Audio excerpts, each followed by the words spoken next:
Hello everyone, मुझे उम्मीद है कि आप सभी अच्छे हैं और आज मैं लेकर आई हूँ क्लास 12th केमिस्ट्री सॉल्यूशंस का तीसरा वीडियो। और इस वीडियो के अंदर हम डिस्कस करने वाले हैं कॉलिगेटिव प्रॉपर्टीज। जी हाँ, जो कि एक बहुत इंपॉर्टेंट टॉपिक है फ्रॉम न्यूमेरिकल्स पर्सपेक्टिव, जो कि एक बहुत कॉन्सेप्चुअल टॉपिक भी है और बहुत से बच्चों को मुश्किल भी लगता है। ठीक है, बट आज इस वीडियो में हम यूज करेंगे स्टोरीज, एग्जाम्पल्स और समझेंगे इसे बहुत ही मस्त तरीके से, तो सबको बिल्कुल मजा आ जाएगा और कॉन्सेप्ट्स हो जाएंगे क्रिस्टल क्लियर।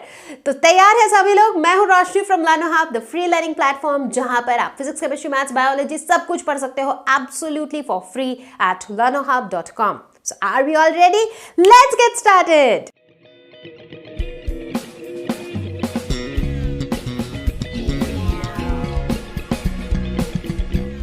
कॉलिगेटिव प्रॉपर्टीज, नाम ही है काफी भारी भरकम। कॉलिगेटिव, इसका मतलब क्या होता है?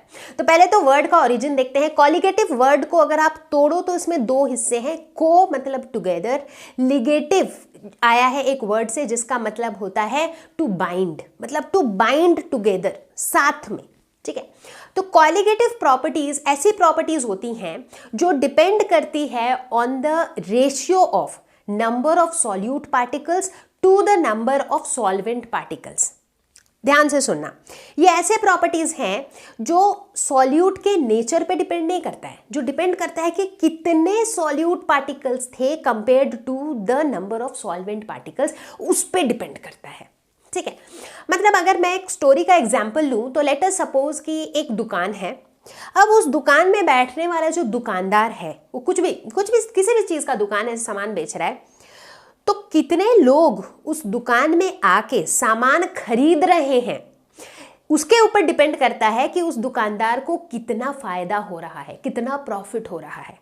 ठीक है, अब जो कस्टमर्स आ रहे हैं वो कस्टमर्स बहुत गुस्से वाला है या बहुत शांत है या फिर लंबा है, मोटा है, पतला है, कैसा भी है, उससे क्या फर्क पड़ता है?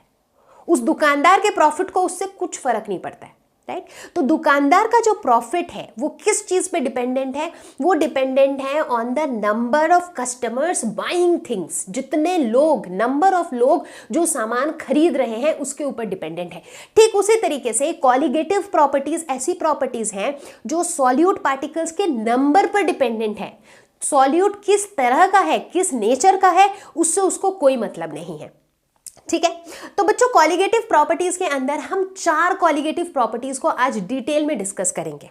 ठीक, पहला relative lowering of vapour pressure. Vapour pressure क्या होता है ये हमने पिछले वीडियो में देख लिया था। दूसरा property elevation in boiling point. तीसरा डिप्रेशन इन फ्रीजिंग पॉइंट और चौथा ऑस्मोटिक प्रेशर। ठीक है, तो चलो शुरू करें। तो बच्चों शुरुआत करेंगे relative lowering of vapour pressure से। वेपर प्रेशर क्या होता है ये हमने पिछले वीडियो में डिस्कस किया था। अगर आपने वो वीडियो नहीं देखा है फटाफट से जा करके देखो उस वीडियो को, बहुत ही धमाकेदार वीडियो है। वेपर प्रेशर का कॉन्सेप्ट हो जाएगा क्रिस्टल क्लियर।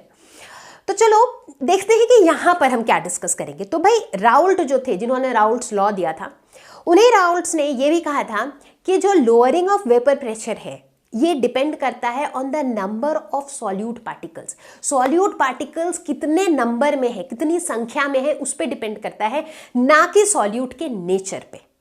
ठीक है, कैसे?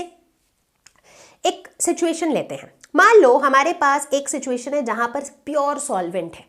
ठीक है, दूसरा सिचुएशन है जहां पर प्योर सॉल्वेंट नहीं है, सॉल्वेंट के पार्टिकल्स एक सॉल्यूशन में है, इसका मतलब उसमें कुछ सॉल्यूट भी है।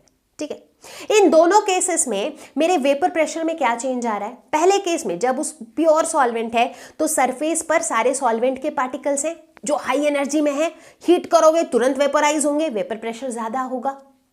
दूसरे केस में जहां पर थोड़े बहुत सॉल्यूट पार्टिकल्स भी हैं, क्या हो गया? सरफेस पे कुछ कुछ जगह सॉल्यूट पार्टिकल्स ने ले लिया यार, तो अब सॉल्वेंट के पार्टिकल्स पहले से कंपैरिजन में कम है, तो इसीलिए यहां पर वेपर प्रेशर भी पहले के कंपैरिजन में कम है।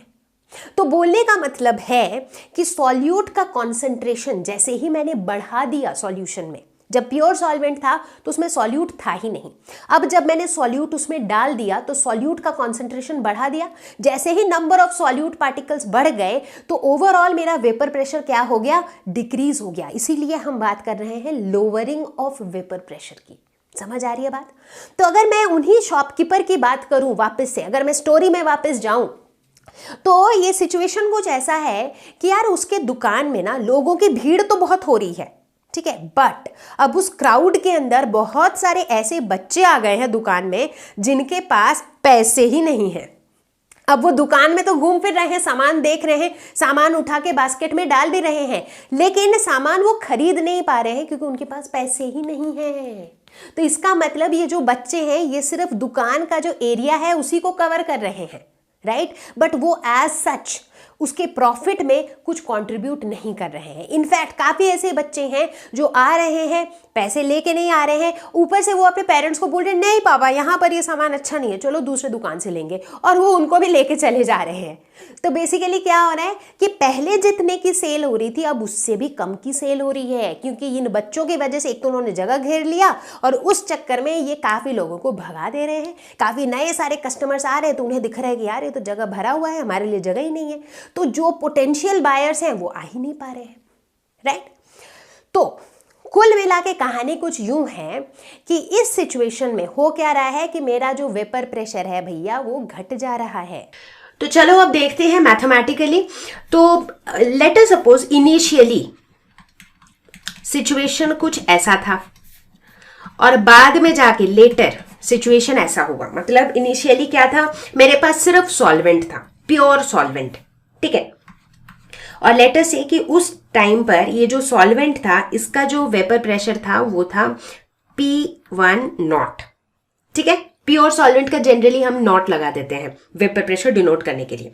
बाद में हमने क्या किया, बाद में हमने इसमें ऐड कर दिया क्या, नॉन वोलाटाइल सॉल्यूट। अब भैया नॉन वोलाटाइल सॉल्यूट तो वही है जो कुछ कंट्रीब्यूट नहीं करता है क्योंकि वो वोलाटाइल है ही नहीं, राइट, तो वो वेपोराइज हो ही नहीं रहा है।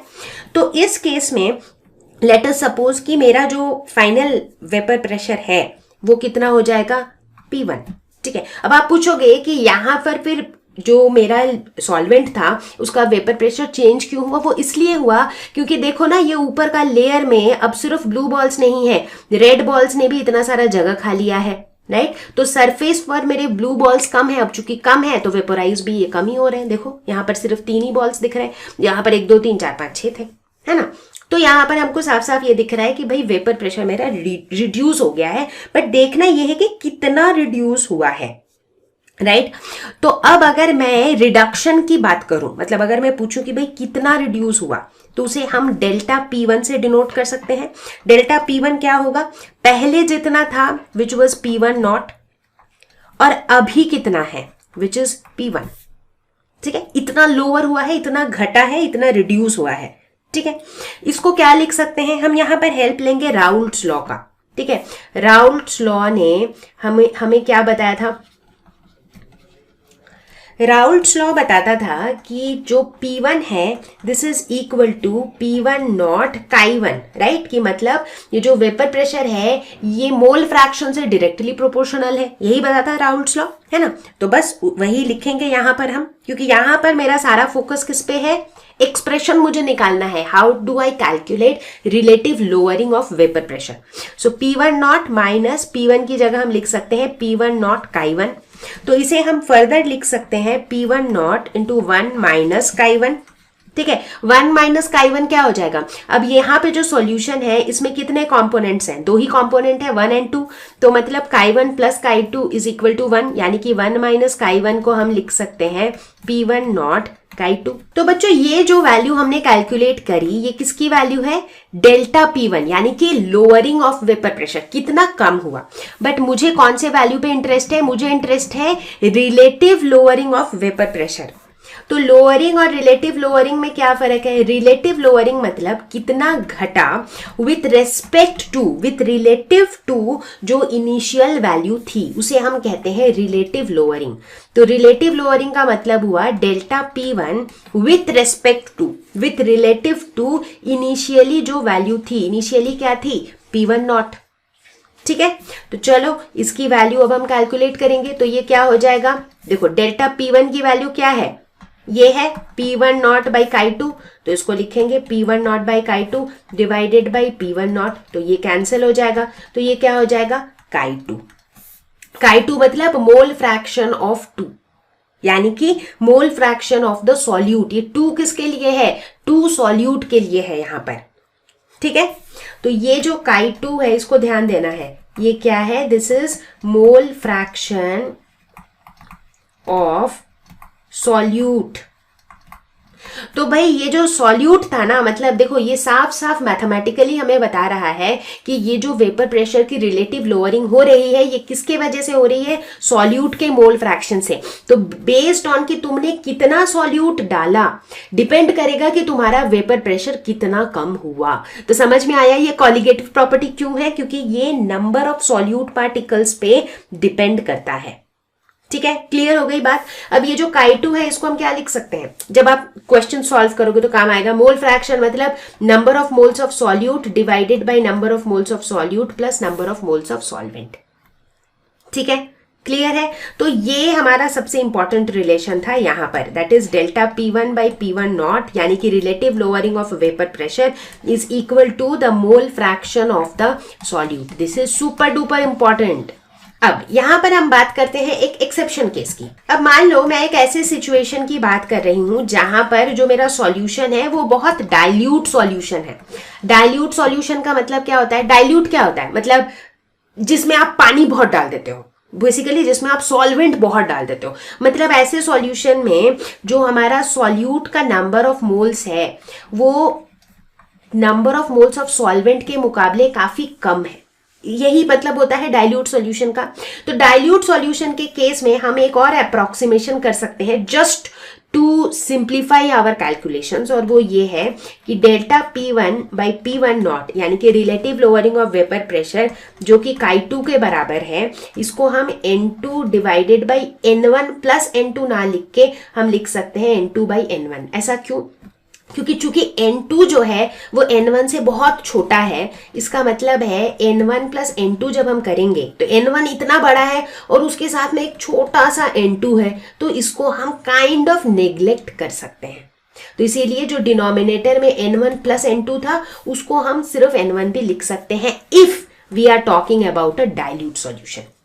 ठीक है, समझ में आ गया मैथमेटिकली, अमेजिंग। अब देखते हैं एक क्वेश्चन कहता है calculate the mass of a non volatile solute, molar mass 40 grams per mole which should be dissolved in 114 grams octane to reduce its vapour pressure to 80%। ठीक है, सबसे पहले तो क्वेश्चन की सिचुएशन को समझेंगे। यहां पर क्या है, एक नॉन वोलाटाइल सॉल्यूट है मेरे पास और मेरा सॉल्वेंट क्या है, ऑक्टेन।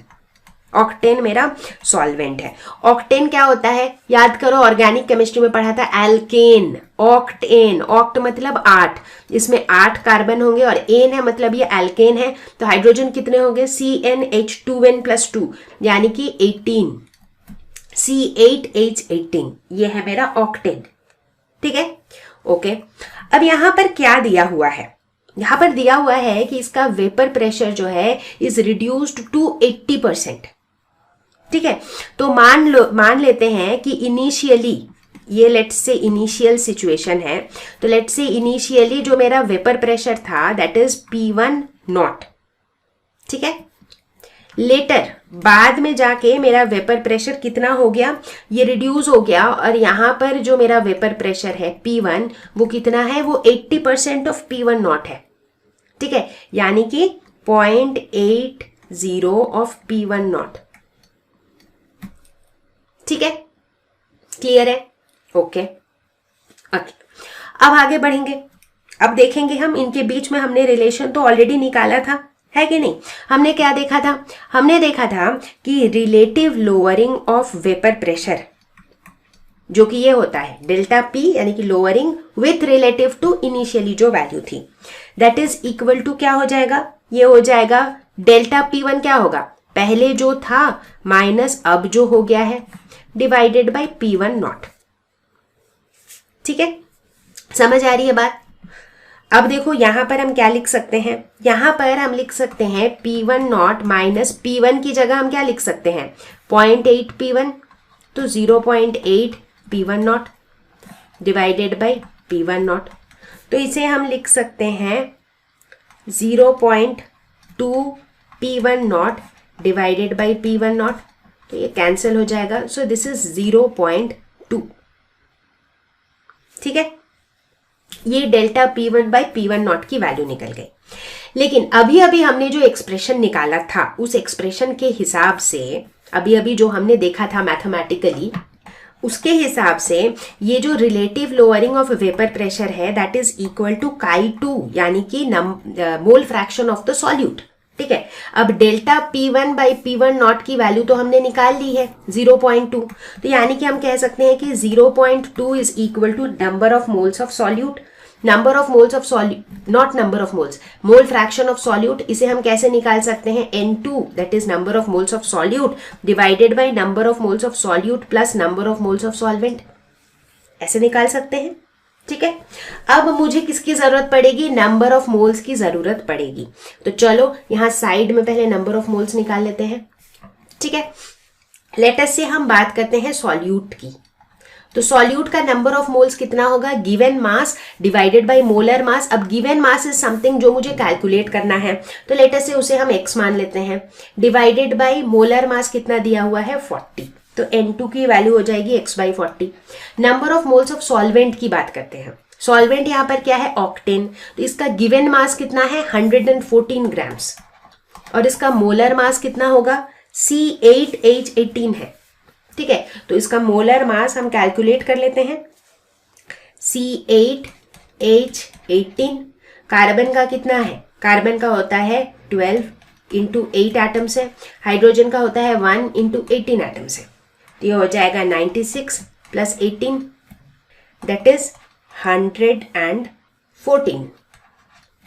ठीक है, तो यहां पर इसका मोलर मास 114, तो गिवन मास भी 114, मोलर मास भी 114, तो यानी कि इसका N1 की वैल्यू हो जाएगी 1। ठीक है, तो मैंने N1 की वैल्यू और N2 की वैल्यू यानी कि number of moles of solute और सॉल्वेंट हमने निकाल लिया है, तो यहां पर हम वही वैल्यूज डाल देंगे, तो ये हो जाएगा 0.2 is equal to x/40 divided by 1 plus x/40। अब ये क्या है, ये एक सिंपल सा एक्सप्रेशन है, एक इक्वेशन है जिसमें मुझे x की वैल्यू निकालनी है। इसको आप कैलकुलेट करोगे तो x की वैल्यू निकल करके आ जाएगी 10 grams and that is the answer. Simple, ज्यादा मुश्किल तो नहीं था, राइट? तो एक बार आपको कॉन्सेप्ट समझ में आ जाता है ना, तो उसके बाद न्यूमेरिकल सॉल्व करना भी बहुत आसान हो जाता है। ठीक है, चलो आगे बढ़े। तो बच्चों अब हम बात करने वाले हैं दूसरे कॉलिगेटिव प्रॉपर्टी की, जो कि है एलिवेशन ऑफ बॉइलिंग पॉइंट।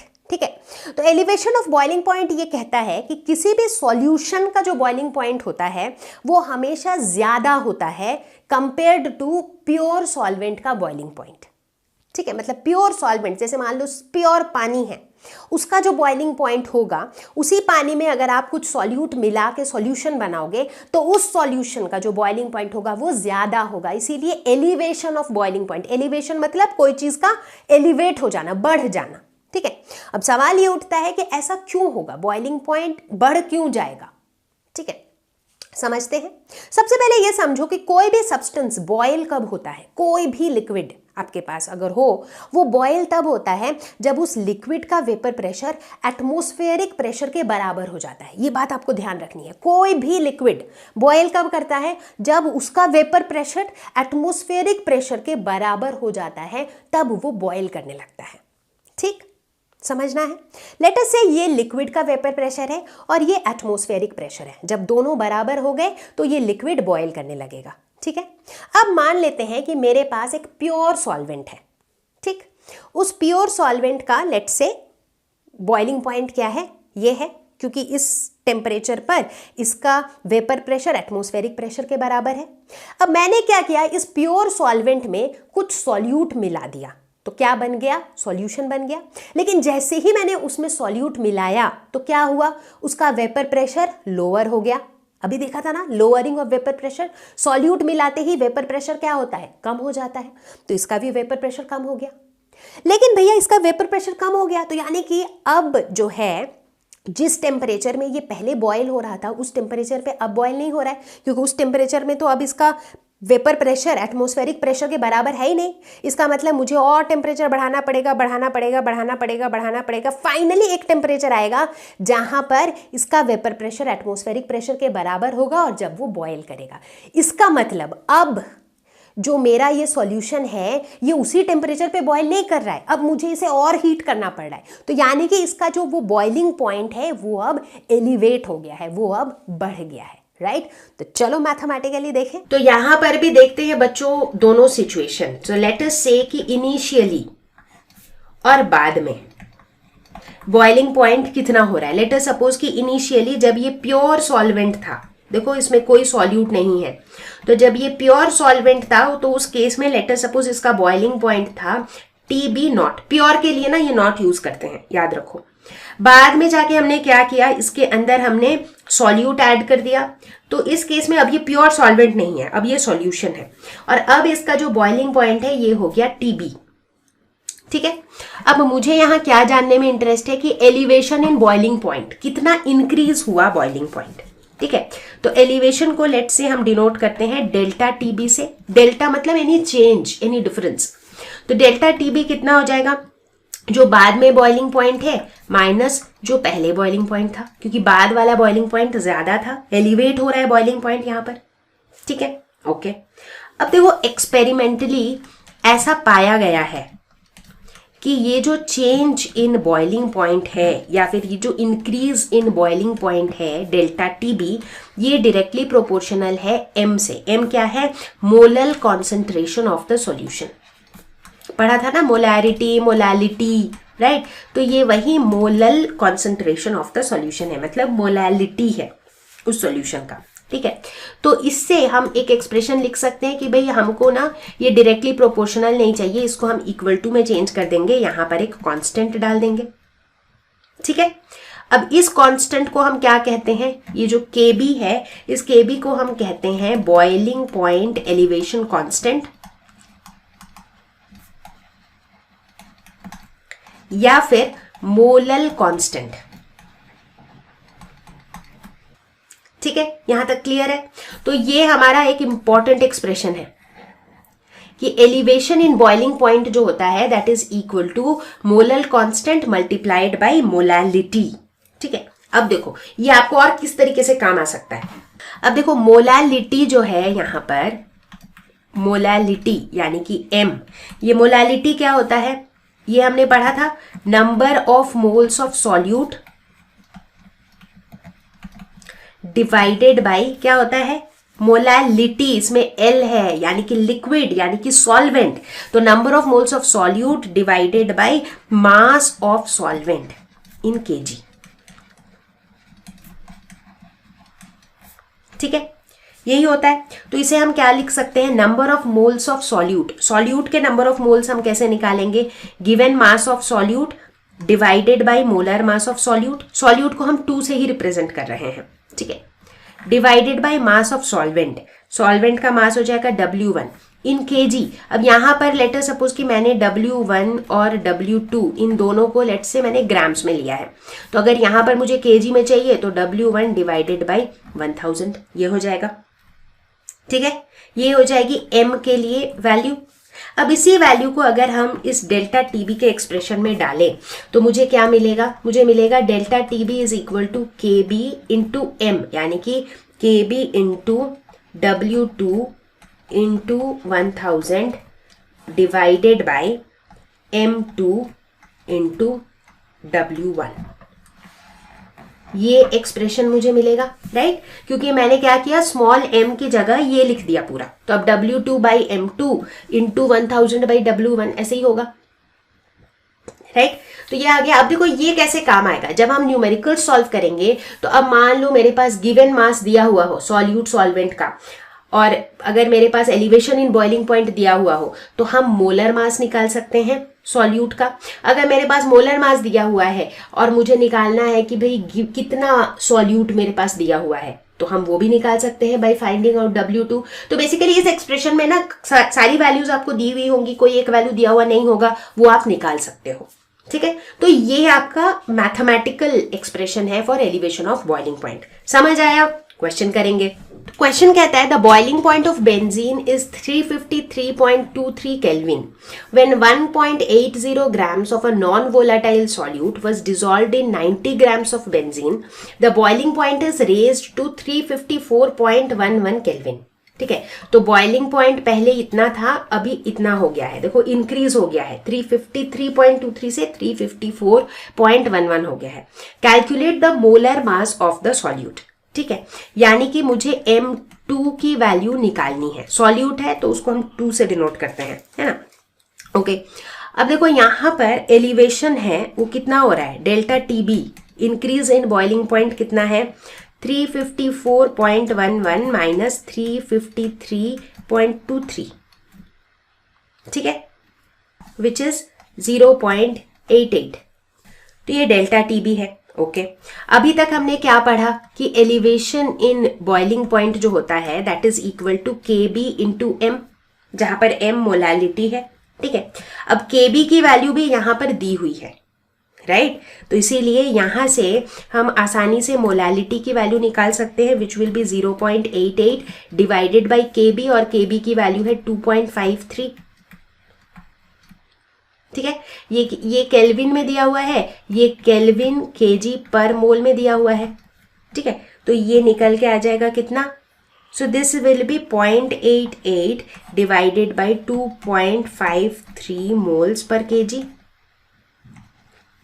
ठीक है। अभी कैलकुलेट नहीं किया क्योंकि और कैलकुलेशन अभी करनी बाकी है, ठीक है। ये तो मोलालिटी हो गया, लेकिन मुझे क्या पता है मोलालिटी को हम क्या लिख सकते हैं, molality is basically number of moles of solute, यानी कि given mass of solute divided by molar mass of solute divided by mass of the solvent in kg, यानी कि W1 डिवाइडेड बाय 1000, क्योंकि देखो यहाँ पर भी जितनी मासेस दी हुई हैं they are all in grams, right, तो इसीलिए 1000 से डिवाइड भी किया, ठीक है। And this is equal to 0.88 divided by 2.53। अब यहां पर M2 मुझे निकालना है, ठीक है, लेकिन क्या W1 W2 मुझे पता है, बिल्कुल पता है, 1.80 gram of non volatile solute, यानी कि this is W2, 90 grams of benzene, यानी कि दिस इज W1, ठीक है। तो चलो वैल्यूज डालते हैं, तो यहां पर W2 की वैल्यू हो जाएगी 1.80 divided by M2 into 1000 divided by W1 की वैल्यू है 90, this is equal to 0.88 divided by 2.53। तो यहां से हम कह सकते हैं कि M2 is equal to 1.80 into 1000 into 2.53 divided by 90 into 0.88, so this is equal to 58 grams पर मोल। अब हम डिस्कस करेंगे तीसरे कॉलिगेटिव प्रॉपर्टी को which is depression in freezing point. नाम से पता चल रहा है कि फ्रीजिंग पॉइंट में डिप्रेशन, यानी कि फ्रीजिंग पॉइंट सॉल्यूशन का जो है वो कम होगा compare to the freezing point of the pure solvent. Pure solvent का जो फ्रीजिंग पॉइंट है उसी सॉल्वेंट में सॉल्यूट मिला के जब सॉल्यूशन बनाएंगे तो उसका जो फ्रीजिंग पॉइंट होगा वो कम होगा। ये डिप्रेशन क्यों होता है, इसके लिए फिर से समझेंगे कि फ्रीजिंग पॉइंट क्या होता है। फ्रीजिंग पॉइंट वो वाला टेम्परेचर होता है जब एक लिक्विड सॉलिड में चेंज हो जाता है। जैसे कि अगर हमारे पास पानी है, पानी को जब हम लो टेम्परेचर कम करते जाएंगे पानी का, जैसे ही एक टेम्परेचर ऐसा आएगा जब पानी क्या होगा, बर्फ में कन्वर्ट हो जाएगा, and that is the freezing point, ठीक है। तो फ्रीजिंग पॉइंट में होता क्या है, किसी भी सब्सटेंस का वेपर प्रेशर जो है लिक्विड फेज में जब वो सॉलिड फेज के वेपर प्रेशर के बराबर हो जाता है तब वो फ्रीज करता है, ठीक है। मतलब लिक्विड फेज का vapour pressure is equal to solid phase का वेपर प्रेशर, तब वो जो है वो फ्रीज करता है, and that is the freezing point, ठीक है। अब इसको ऐसे समझो कि मैंने क्या किया, लेट्स से एक मेरे पास प्योर सॉल्वेंट है, ठीक है। अब ये प्योर सॉल्वेंट को मुझे फ्रीज कराना है, तो मैंने टेम्परेचर घटाया, फाइनली एक ऐसा टेम्परेचर आया जब इस प्योर सॉल्वेंट का जो वेपर प्रेशर है वो इसके सॉलिड फेज के वेपर प्रेशर के बराबर हो गया, ठीक है। तो ये इसका फ्रीजिंग पॉइंट हो गया। अब मान लो इस प्योर सॉल्वेंट में मैंने कुछ सॉल्यूट ऐड कर दिया, जैसे ही सॉल्यूट ऐड कर देंगे तो इस प्योर सॉल्वेंट का जो वेपर प्रेशर है वो अपने आप ही थोड़ा कम हो जाएगा, क्योंकि सॉल्यूट ऐड करने से वेपर प्रेशर लोअरिंग होती है, वेपर प्रेशर कम हो जाती है। अब चूंकि वेपर प्रेशर ही इसका कम हो गया है तो इसको फ्रीज करने के लिए, इसका ऑलरेडी वेपर प्रेशर कम हो गया है ठीक है। अब इस वेपर प्रेशर को इसके सॉलिड फेज के वेपर प्रेशर के बराबर करने के लिए मुझे टेम्परेचर को और नीचे लेके जाना पड़ेगा, राइट। जब टेम्परेचर और नीचे जाएगा तभी जाके ये जो लोअर्ड वेपर प्रेशर है ये इसके सॉलिड फेज के वेपर प्रेशर के बराबर होगा। तो यानी कि क्या हो रहा है, पहले अगर मान लो ये 0 डिग्री पे फ्रीज हो रहा था, अब जो है ये 0 डिग्री से भी कम टेम्परेचर पर फ्रीज हो रहा है, राइट। तो यानी कि इसका फ्रीजिंग पॉइंट में क्या हो रहा है, डिप्रेशन हो रहा है, and that's depression in freezing point. ठीक है, चलो मैथमेटिकली देखें। अब बात करते हैं डिप्रेशन इन फ्रीजिंग पॉइंट। ठीक है, तो डिप्रेशन इन फ्रीजिंग पॉइंट का जो कॉन्सेप्ट है ये बिल्कुल एलिवेशन इन बॉइलिंग पॉइंट की तरह ही है। तो इनिशियली हमारे पास लेट्स से प्योर सॉल्वेंट है, ठीक है, और उस समय पे मेरा जो फ्रीजिंग पॉइंट है let's say that is TF0। Freezing point temperature है इसीलिए T, फ्रीजिंग के लिए एक F लगा दिया, और प्योर की बात कर रहे हैं तो TF0। लेटर बाद में जाके जब हमने इसमें ऐड किया क्या, सॉल्यूट, तो क्या हुआ, फ्रीजिंग पॉइंट चेंज हो गया, ये हो गया TF। ठीक है, और हम क्या कह रहे हैं, डिप्रेशन इन फ्रीजिंग पॉइंट, यानी कि फ्रीजिंग पॉइंट घट रहा है। ठीक है, तो डिप्रेशन जो चेंज होगा वो कितना होगा, डेल्टा TF, यानी कि इनिशियली जो फ्रीजिंग पॉइंट था माइनस बाद में जो फ्रीजिंग पॉइंट घट के हो गया। ठीक है, अब यहां पर भी हम देखते हैं एक्सपेरिमेंटली ऐसा पाया गया है कि ये जो डिप्रेशन इन फ्रीजिंग पॉइंट है this is directly proportional to the molal concentration, यानी कि मोलालिटी। तो इसीलिए यहां पर हम डेल्टा TF को क्या लिख सकते हैं, is equal to KF into M। देखो बिल्कुल एलिवेशन इन बॉइलिंग पॉइंट की तरह ही है, लेकिन ये जो कांस्टेंट है इसको हम क्या कहेंगे, इसका ऑब्वियसली अलग नाम देंगे, इसका नाम होगा फ्रीजिंग पॉइंट डिप्रेशन कांस्टेंट।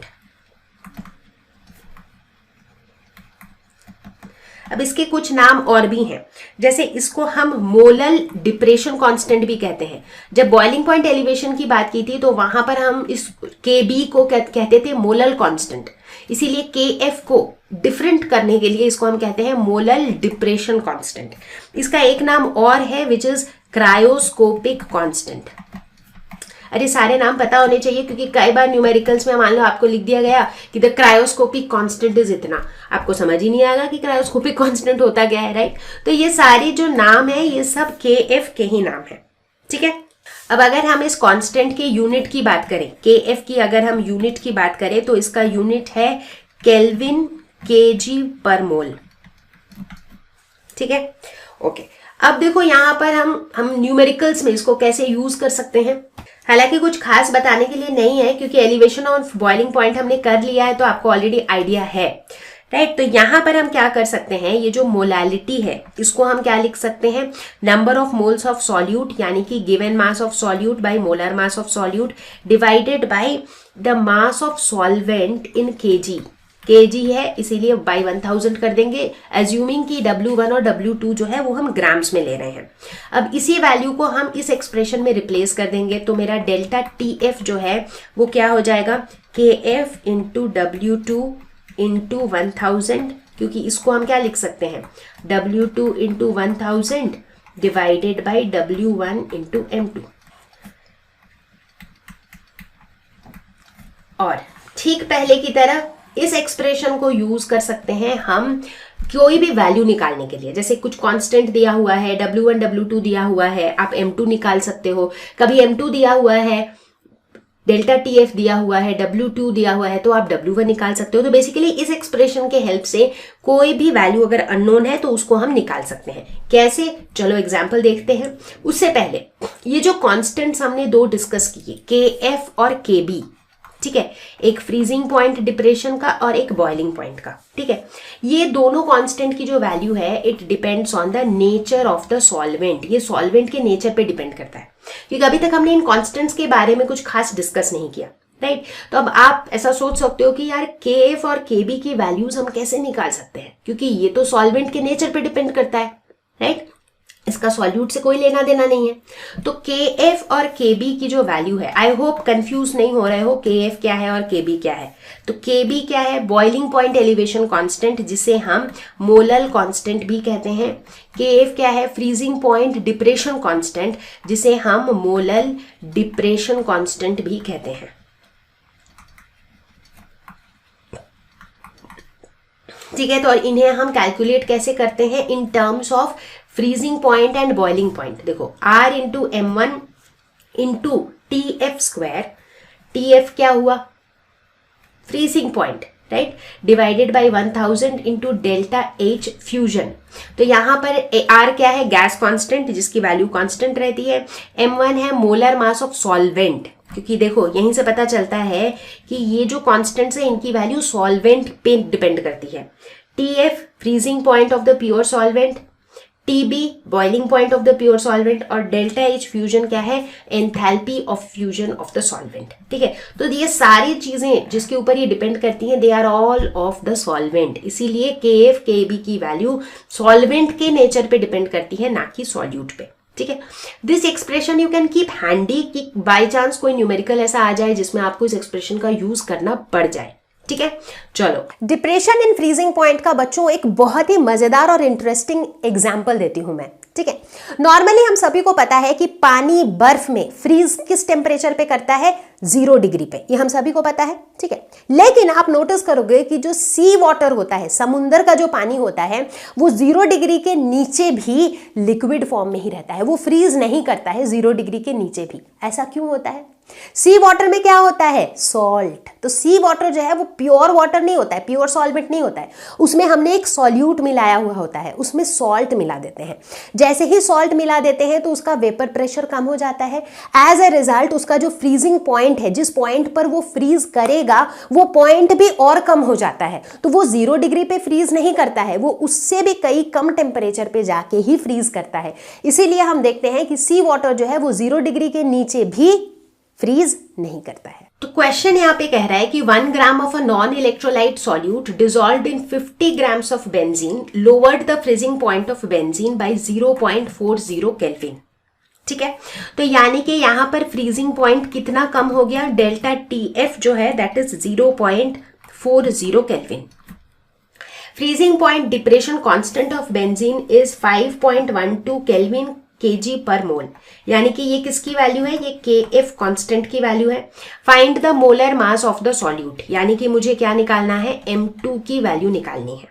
और क्या क्या वैल्यू दी हुई है, 1 gram of non electrolyte solute, यानी कि गिवन मास ऑफ सॉल्यूट है, W2 की वैल्यू है। ये कितने में डिसॉल्व किया हमने, 50 ग्राम्स ऑफ बेंजीन में, यानी कि W1 given mass of solvent जो है दैट इज 50 ग्राम्स।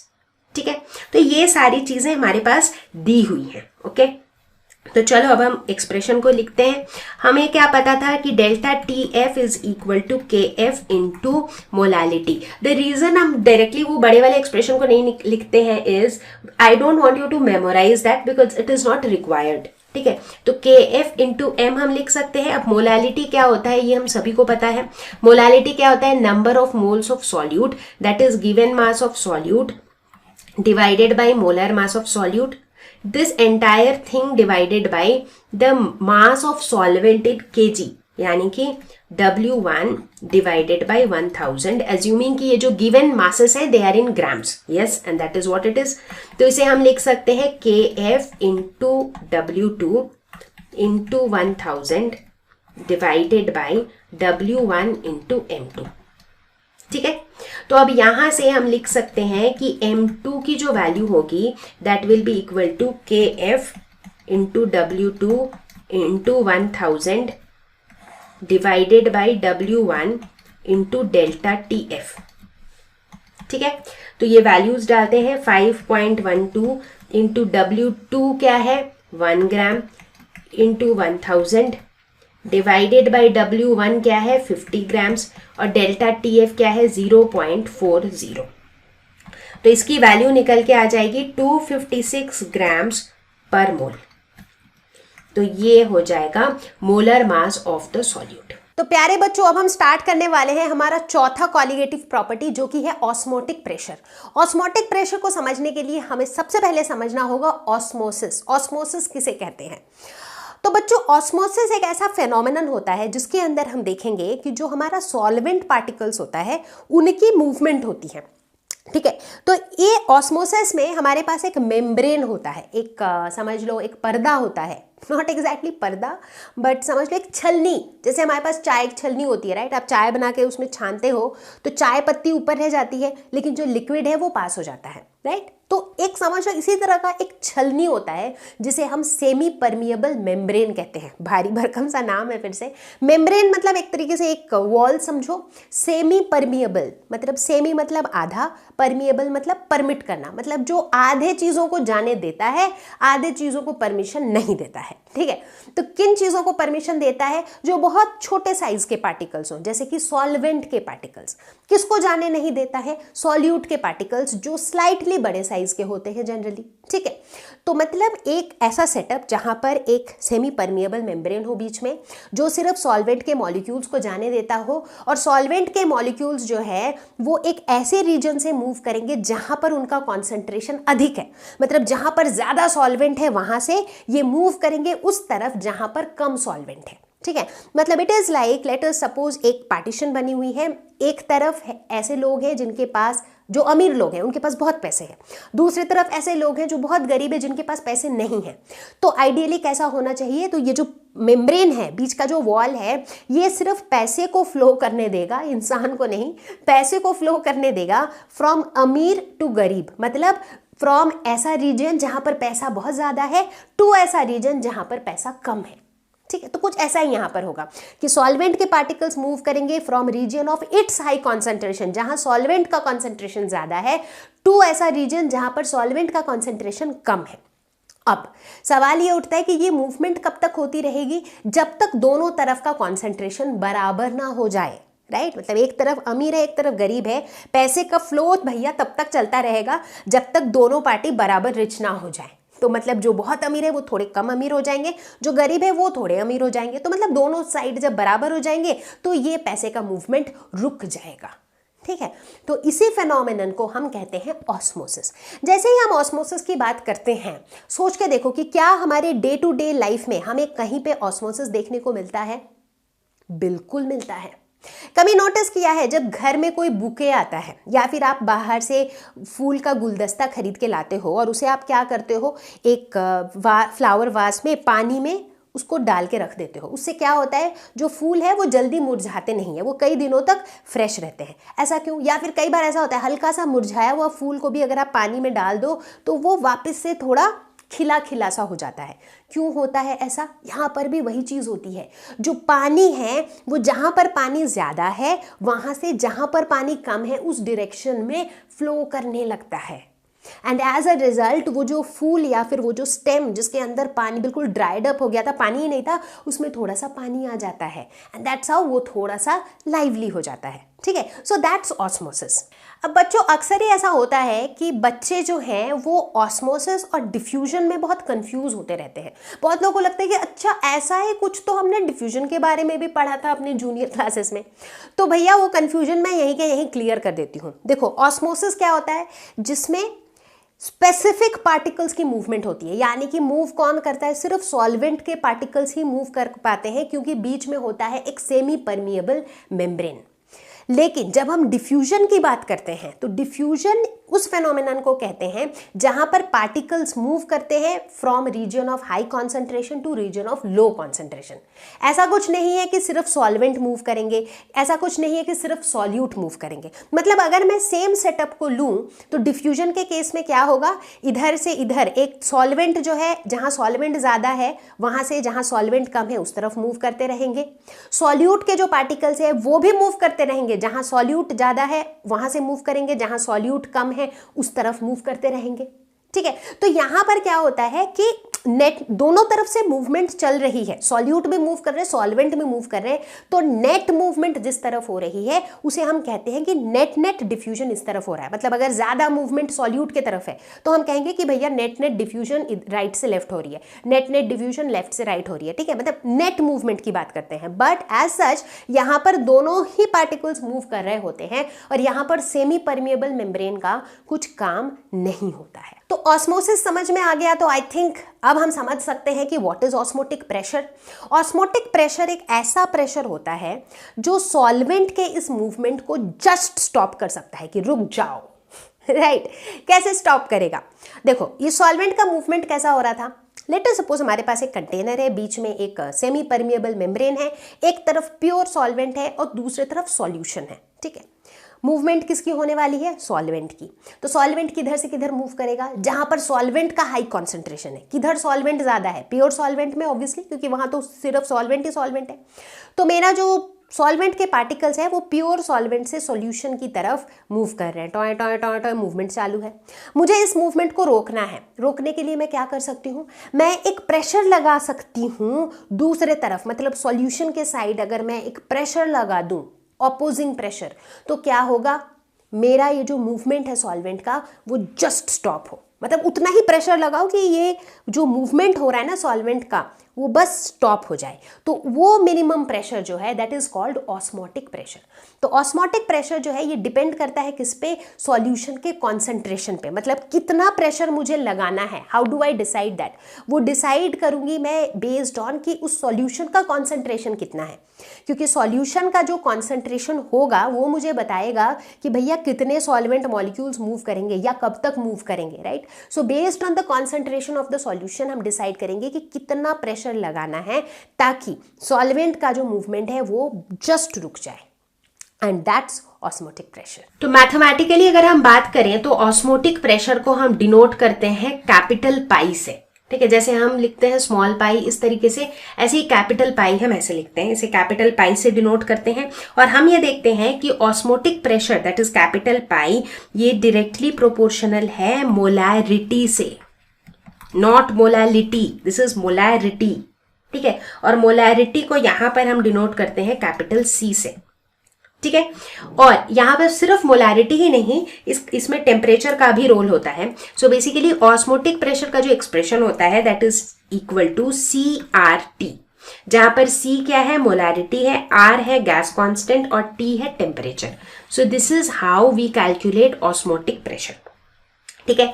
अब देखो मोलैरिटी को हम क्या लिख सकते हैं? C जो है ये क्या होता है? Number of moles of solute per unit volume of the solution, right. तो number of moles of solute उसको आप N2 लिख सकते हैं, divided by V is the volume of the solution into R into T, right. तो इसे हम further लिख सकते हैं कि pi into V is equal to N2RT। ना number of moles of solute को हम क्या लिख सकते हैं? Given mass of solute by molar mass of solute into R into T। तो यहां से भी अगर हम देखें तो हम मोलर मास ऑफ सॉल्यूट को निकाल सकते हैं in terms of osmotic pressure. So molar mass of solute क्या हो जाएगा? W2RT divided by pi V। अब इस एक्सप्रेशन को याद करने की कोई जरूरत नहीं है, it is not to memorise, I am just telling कि यहां से हम कैसे न्यूमेरिकल्स में अप्लाई कर सकते हैं। याद रखना है सिर्फ इसको, this is the only thing you need to remember. बाकी तो पता ही है मोलैरिटी क्या होता है, ये तो पता ही है, number of moles of solute bye volume of the solution. तो वो हम जब क्वेश्चन को सॉल्व करेंगे तब अपने आप डालते चले जाएंगे और सॉल्व होता जाएगा। तो बच्चों अभी तक हमने 4 कॉलिगेटिव प्रॉपर्टीज डिस्कस की और हम ये नोटिस करते हैं कि ये जो ऑस्मोटिक प्रेशर वाला प्रॉपर्टी है यहाँ पर कुछ चीजें थोड़ी अलग है, कुछ चीजें एक तरीके से कह सकते हैं कि थोड़ा सा एडवांटेजियस है। जैसे कि ऑस्मोटिक प्रेशर जो है ये मोलैरिटी पे डिपेंड करता है, ना कि मोलैलिटी पे, ठीक है। एक तो उसका वो एडवांटेज है, और हम सबको पता ही है कि मोलैरिटी का मोलैलिटी पे क्या एडवांटेज है। जिन लोगों ने मेरे साथ देखा है इसका पार्ट 1 वो बताएंगे मुझे ये answer in the comment section, ठीक है। इसके अलावा दूसरा एडवांटेज ये है कि ऑस्मोटिक प्रेशर के केस में ये जो भी प्रेशर की मेजरमेंट्स होती हैं they happen around the room temperatures, ठीक है। तो चलो आगे बढ़ते हैं। तो बच्चों ऑस्मोटिक प्रेशर के कॉन्सेप्ट से रिलेटेड एक बहुत ही इंपॉर्टेंट प्रैक्टिकल कॉन्सेप्ट अभी हम डिस्कस करेंगे। हम ये देखते हैं कि अगर हमारे पास 2 ऐसे सॉल्यूशन हो जिनका ऑस्मोटिक प्रेशर बिल्कुल सेम है, ठीक है, एट अ पर्टिकुलर टेम्परेचर, तो हम ऐसे सॉल्यूशंस को कहते हैं आइसोटोनिक सॉल्यूशंस। आइसो मतलब सेम, और अगर दोनों का ऑस्मोटिक प्रेशर बिल्कुल सेम है, खुद सोच के देखो, दोनों सॉल्यूशन का बिल्कुल सेम है, तो मेरा सॉल्वेंट किधर से किधर फ्लो करेगा? किधर भी फ्लो नहीं करेगा, क्योंकि दोनों तरफ जो है उसका कॉन्सेंट्रेशन बिल्कुल सेम है, ऑस्मोटिक प्रेशर दोनों तरफ सेम है। सो दोनों तरफ बैलेंस आउट हो रहा है। सो देयरफॉर नेट जो सॉल्वेंट की मूवमेंट है वो किधर भी नहीं होगी, ठीक है। यहां पर एक बहुत प्रैक्टिकल एग्जांपल लेंगे।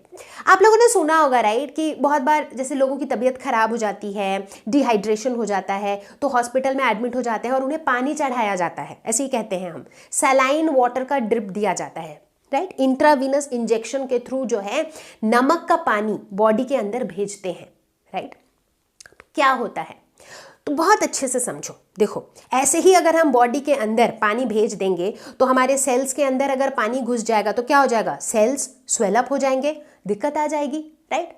अगर कुछ हम ऐसा सॉल्यूशन भेज दें जिसका प्रेशर कम हो तो क्या होगा, सेल्स के अंदर से पानी निकल के आ जाएगा तो सेल्स श्रिंक हो जाएंगी, तब भी दिक्कत हो जाएगा, राइट। तो आप समझ रहे हो बारीकी से कि how critical it is to decide कि जो सॉल्यूशन हम भेज रहे हैं उस सॉल्यूशन का कॉन्सेंट्रेशन कितना होना चाहिए।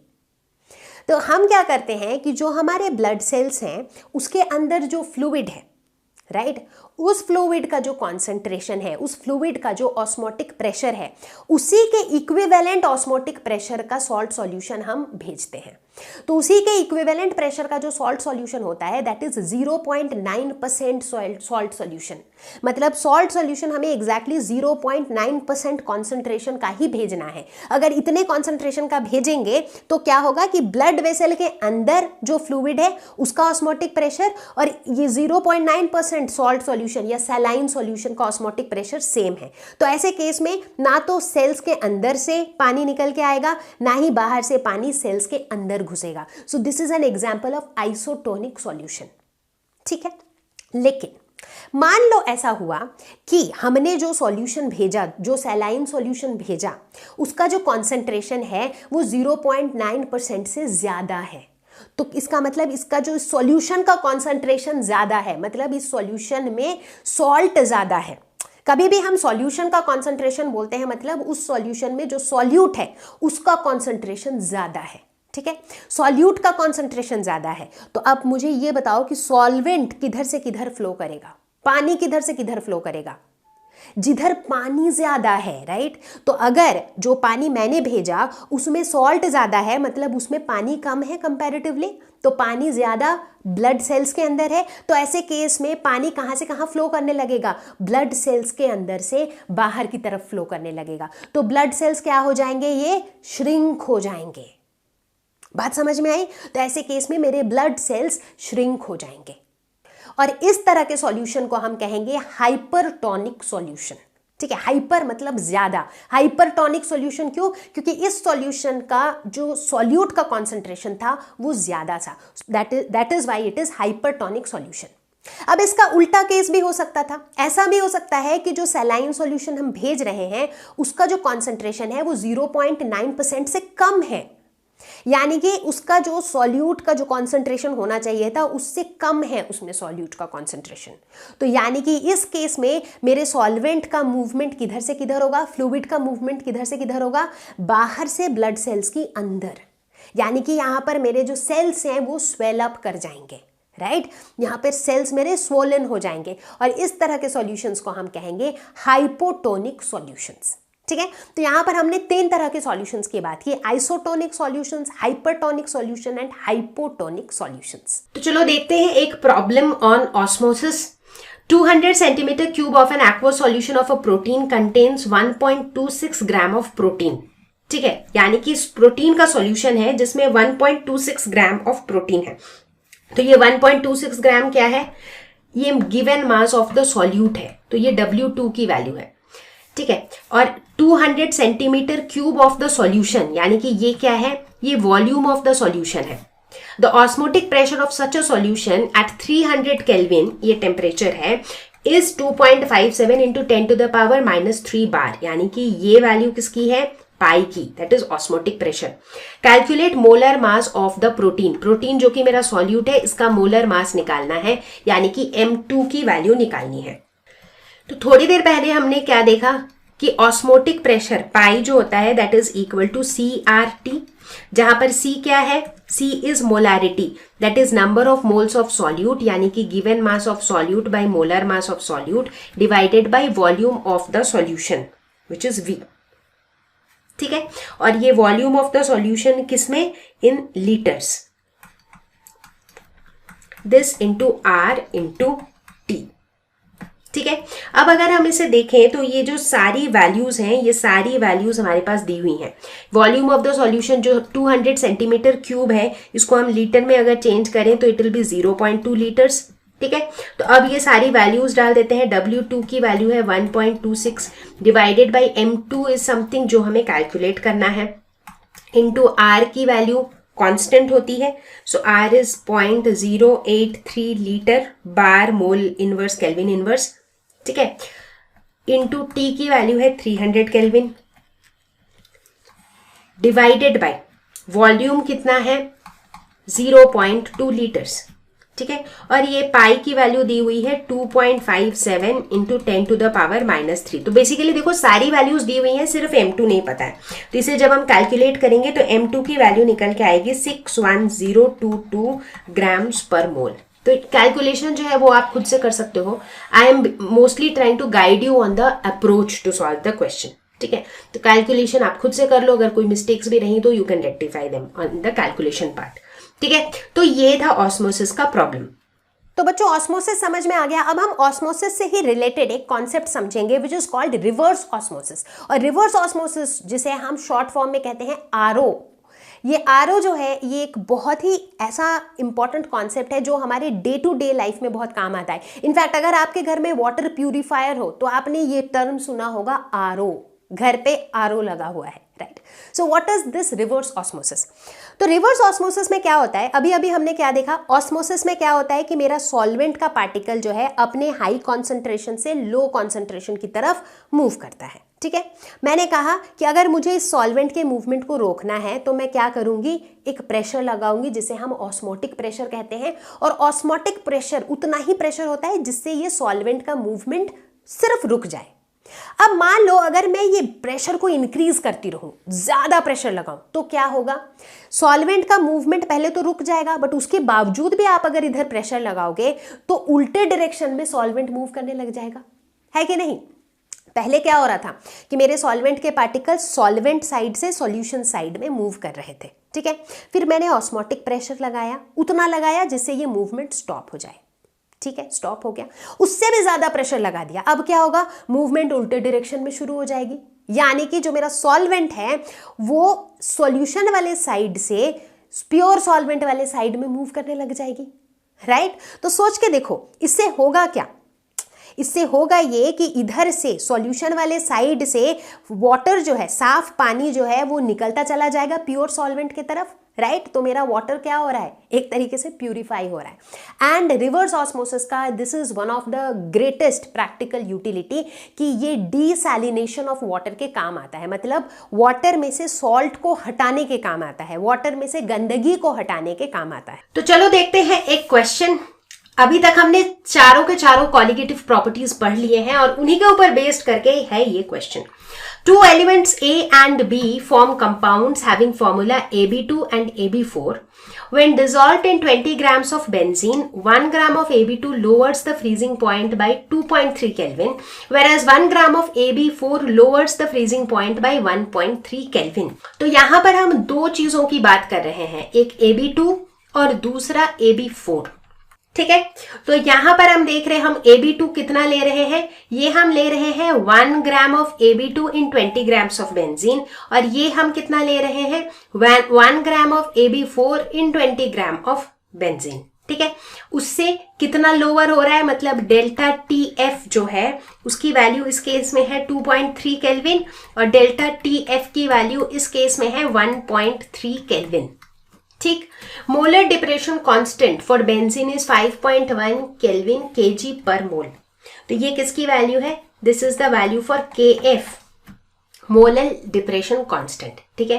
Calculate atomic masses of A and B, मुझे A और B का एटॉमिक मास कैलकुलेट करना है, ठीक है।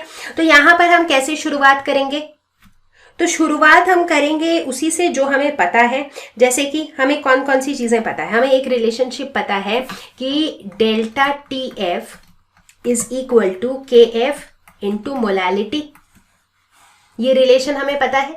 अब इसी रिलेशन को हम इन दोनों के केस में लगाएंगे, AB2 के केस में और AB4 के केस में, ठीक है। तो अगर AB2 के केस में हम लगाए, लेट अस से this is case 1 and this is case 2, ठीक है। तो सबसे पहले बात करते हैं केस 1 की, यानी कि हम बात करेंगे AB2 की।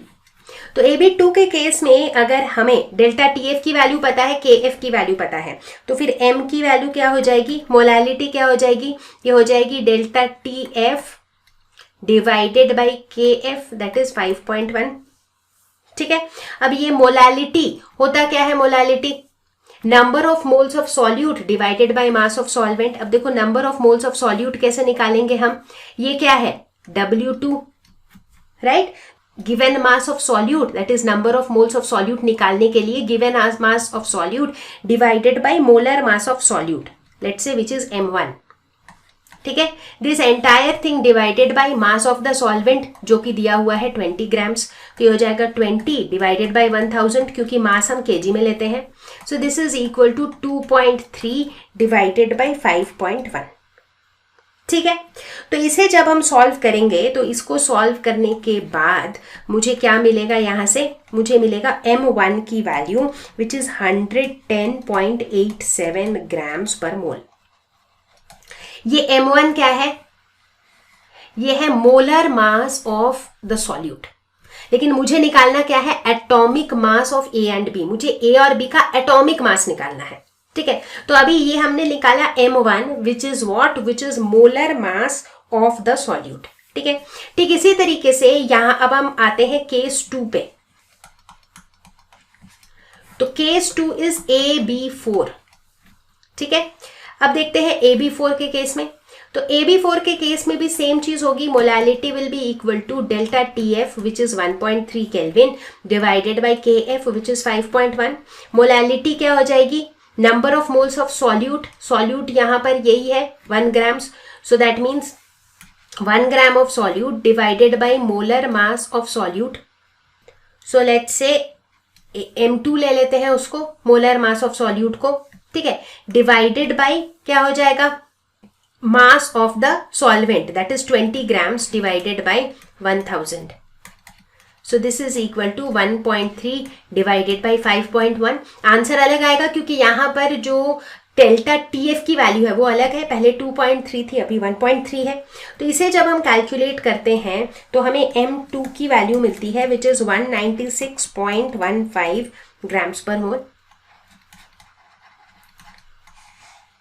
तो बच्चों ये देखो ध्यान से कि ये M1 और M2 क्या है, M1 है molar mass of AB2, M2 क्या है, molar mass of AB4, right. तो ये M1 क्या है, इस बात को ध्यान से समझो। बहुत बच्चे क्या करेंगे, इसी को आंसर लिख देंगे, this is molar mass of AB2।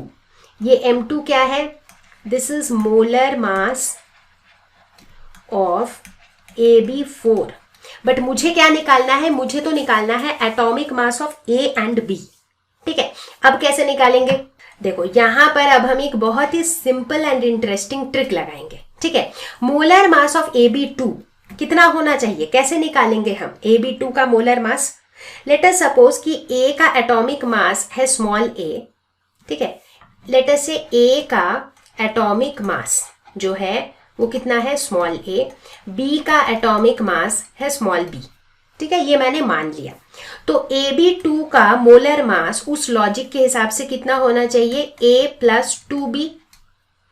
ठीक है, लेकिन मैंने क्या बोला, A+2B is molar mass, but molar mass की वैल्यू तो मैंने यहां पर निकाली है, so this should be equal to 110.87।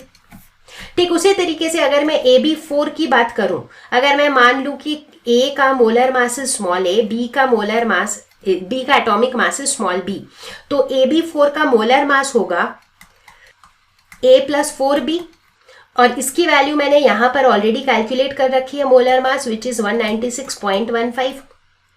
अब अगर मैं इन दोनों इक्वेशंस को सॉल्व करूं तो मुझे स्मॉल a और स्मॉल b की वैल्यू मिल जाएगी, और small a and small b क्या है, they are atomic masses of a and b। ठीक है, तो बस यहां पर हम वही करेंगे, इन दोनों को लेट अस सपोज कि हमने इन दोनों इक्वेशन को सब्ट्रैक्ट कर दिया। ठीक है, तो मुझे यहां पर क्या मिलेगा, -2b is equal to -85.28 and finally I get b is equal to 42.64। ठीक है, इतना ग्राम्स पर एटम्स। तो ये क्या हो गया, ये हो गया एटॉमिक मास। अब ए की वैल्यू, बी की वैल्यू मिल गई तो ए की वैल्यू आप आराम से कैलकुलेट कर सकते हो। ए हो जाएगा 110.87 minus 2 into 42.64 which will come out to be 25.59। तो इस तरीके से हम ए और बी के एटॉमिक मासेस निकाल सकते हैं। तो देखो ऐसा नहीं कि मुश्किल था, लेकिन इस क्वेश्चन पे अधिकतर बच्चे क्या गलती करेंगे, वो यहाँ पर मोलर मास तक तो निकाल लेंगे और मोलर मास के बाद जो है उनकी गाड़ी रुक जाएगी, क्योंकि उन्हें लगेगा कि ये मोलर मास निकाल लिया, यही निकालना था, बट निकालना था एटॉमिक मास। तो इसीलिए बहुत ध्यान से क्वेश्चन को पढ़ना है। तो बच्चों अब एक आखिरी टॉपिक हम डिस्कस करेंगे इस लेसन का, which is abnormal molar mass. Abnormal यानी कि ये नॉर्मल नहीं है, कोई भी ऐसा मोलर मास जो उसके एक्सपेक्टेड वैल्यू से या तो कम है या फिर ज्यादा है, उसे हम कहते हैं एबनॉर्मल मोलर मास। ठीक है, अब आप पूछोगे कि ये एबनॉर्मल मोलर मास पिक्चर में कब आता है। जैसे एक एग्जाम्पल देती हूँ, let us talk about acetic acid. ठीक है, एसिटिक एसिड यानी कि ethanoic acid.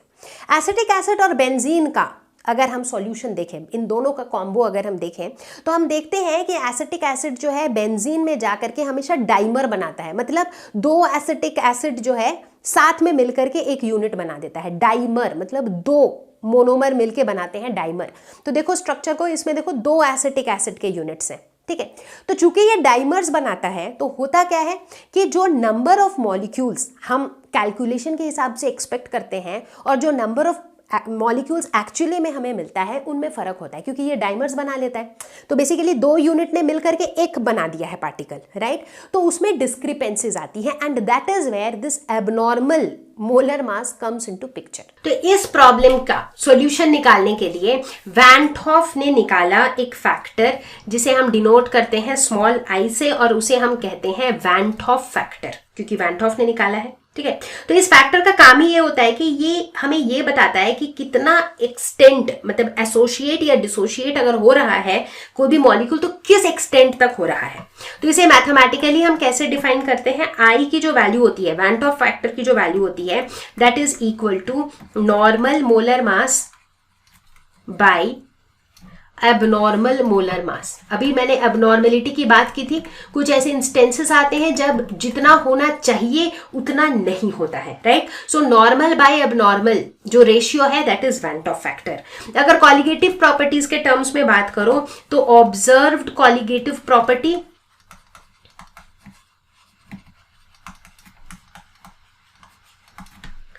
Divided by calculated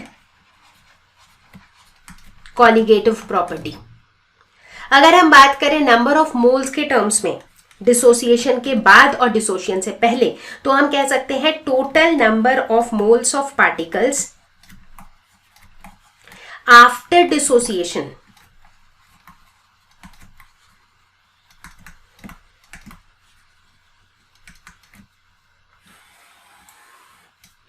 divided by total number of moles of particles before dissociation.